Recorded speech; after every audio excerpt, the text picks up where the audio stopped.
Hi everyone, I'm Monica. Welcome back to another card tutorial here at TaylorMade Cards for You. Today I'll be showcasing one of the new releases over at So Suzy Stamps, Let Your Dreams Take Flight.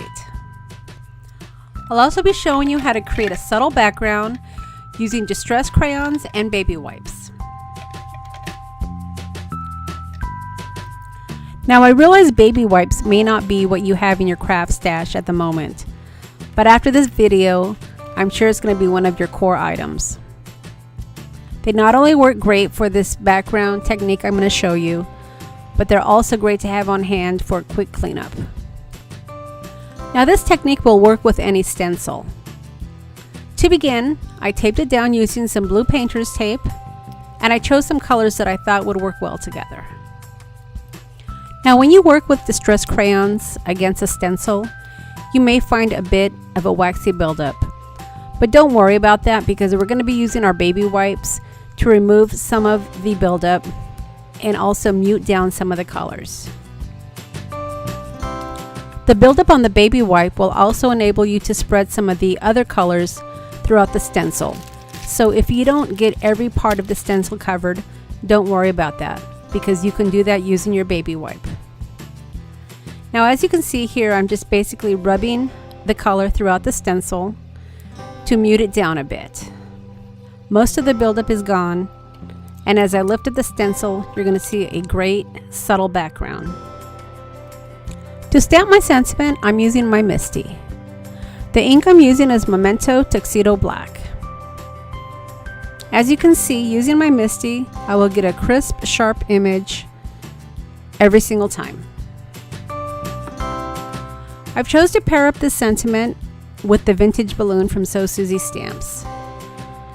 I think the sentiment and the balloon are a perfect match. There are several other stamps that will work well with this new sentiment. I'll provide some links below to some of these images, and feel free to check them out at your convenience. Now that I had the basic layout, I added another stencil to add some more color to the background. Again, I used my baby wipe to spread the color throughout the background and add additional color to the top and sides of the card. Now I had one last stencil that I wanted to use, but I didn't want to stencil over my balloon, so I masked it using a post-it note.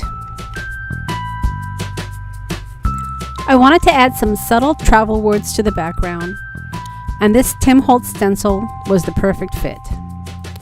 I didn't want these words to overpower my sentiments. I simply wanted them to be part of the background. So using my clarity brush, I gently stroked some black soot over the stencil to add it to the background. If you've never used a clarity brush, it is a way for you to help control the amount of ink that is used on your stencil. By lightly stroking it over the stencil, you can have as light or as dark of an image as you desire.